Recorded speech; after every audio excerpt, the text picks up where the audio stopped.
time gathering strength for the power of greater demonstrations to follow. That's what Charles Fillmore says. So think of the void that way. Think of the emptiness, the tomb, the nothingness as a place to rest in God, gathering the strength to go forth to make these magnificent demonstrations of the Christ, of who and what you really are in this physical world.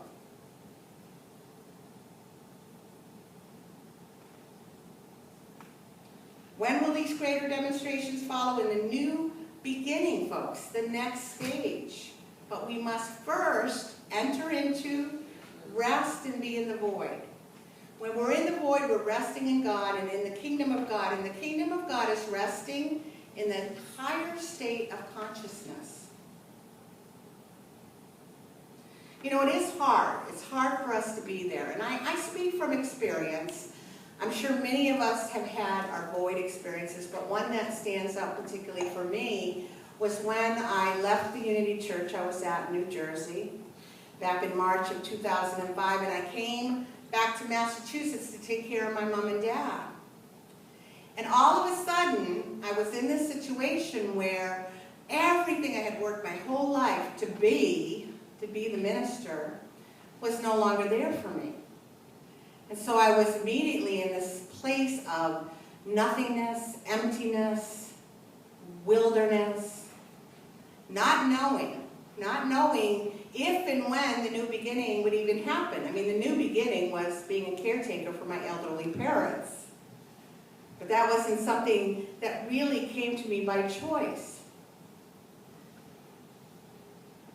So for 2.5 years, I was in this state of non-being, of being in the wilderness, of being in the void.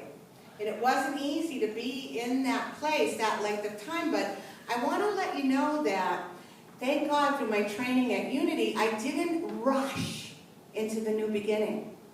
And I had lots of opportunities. I know people who were here back in those days. Next Sunday, by the way, is my 5-year anniversary. So 5 years ago, people know this history. But I was offered the job of associate minister up at Unity on the River during that void period. I had the opportunity to apply to become minister at Unity in Somerville, Unity in Brookline. I was offered a co-minister job out in Greenfield. All of these things were presented to me. And it was very tempting to rush into the new beginning. Very tempting. But what I did during these experiences was to turn within and to pray and to seek guidance if this was mine to do. And over again, I was not guided to go and take these positions. And it wasn't until the position opened here, thankfully, that, I did receive that guidance, and I did receive that this is right, this is the right time and the perfect place. But you see, if you're not embracing the void, if you're not embracing the emptiness, the nothingness, realizing, I have read What Are You by Imelda Shanklin. I can't tell you how many times. Because I have to be reminded that I'm not this. I'm not my profession. I'm not the title that I'm holding. It doesn't matter if I'm a minister or not. It doesn't matter if I'm doing that work. What matters is that I understand who and what I truly am, right? And that's enough. That's enough.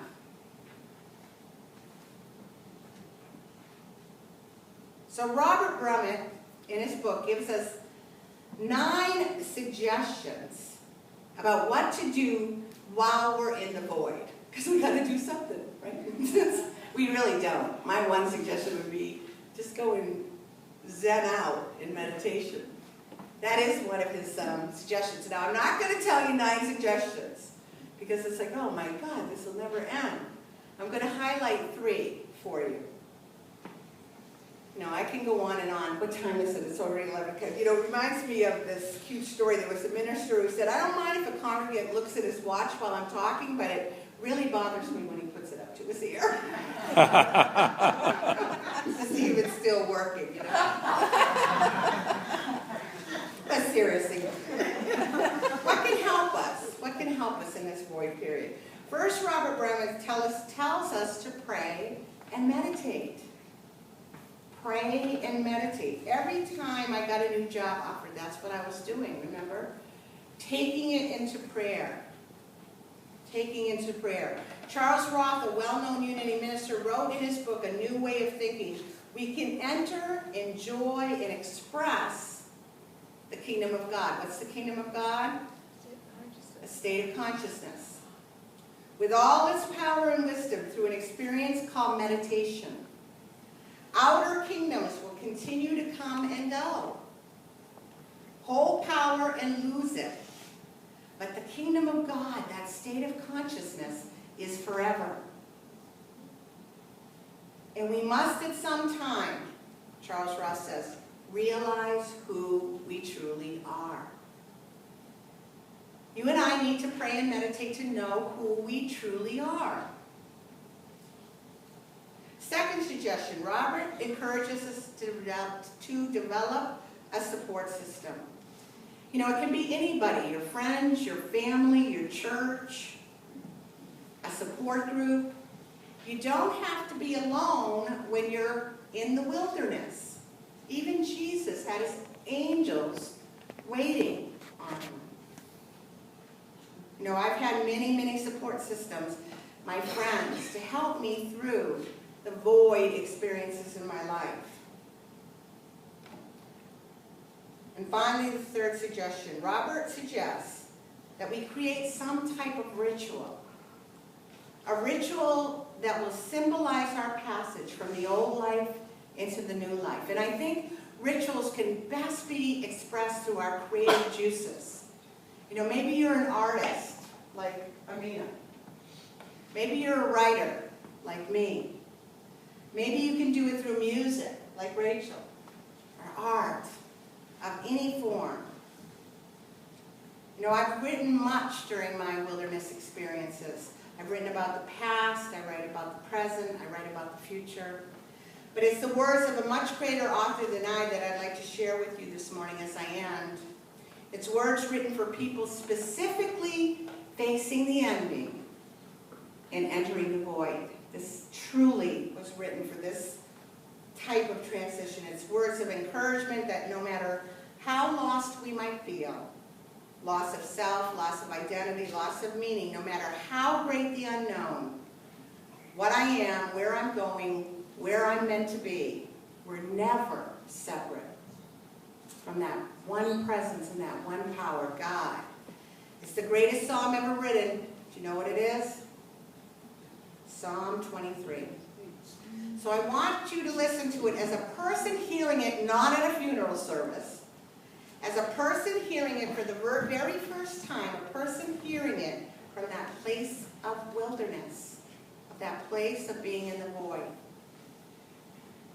The Lord is my shepherd. I shall not want. He maketh me to lie down in green pastures. He leadeth me beside still waters. He restoreth my soul. He leadeth me in paths of righteousness for his name's sake.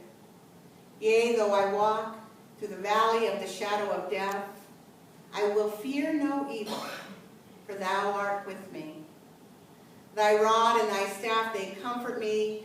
Thou preparest a table before me in the presence of my enemies. Thou anointest my head with oil. My cup runneth over. Surely goodness and mercy shall follow me all the days of my life, and I will dwell in the house of the Lord forever. Yes, you and I will dwell in the house of the Lord, the kingdom of God, that state of consciousness forever.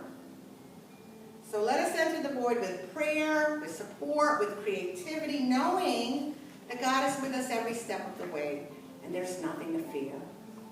So let us stand now and join together in singing, I Release. Just sit find the insert in your bulletin. Before you sing that, I'm going to sing something for you. Are you going to say Yeah. something else? Maybe? Yeah.